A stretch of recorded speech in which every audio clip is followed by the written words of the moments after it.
महत्त्वाची बातमी अर्थातच पावसाची आहे।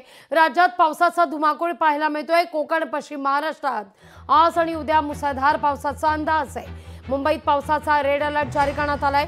पुढील 24 तास पुणे घाटमाथ्यावर रेड अलर्ट जारी करण्यात येतोय। मुंबई, ठाणे, पुणे, कोल्हापूर, सोलापूरमध्ये देखील जोरदार पावसाची शक्यता वर्तवली जाते।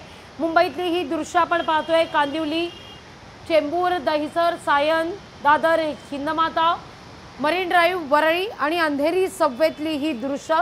या ठिकाणी पाणीच पाणी अशी परिस्थिती।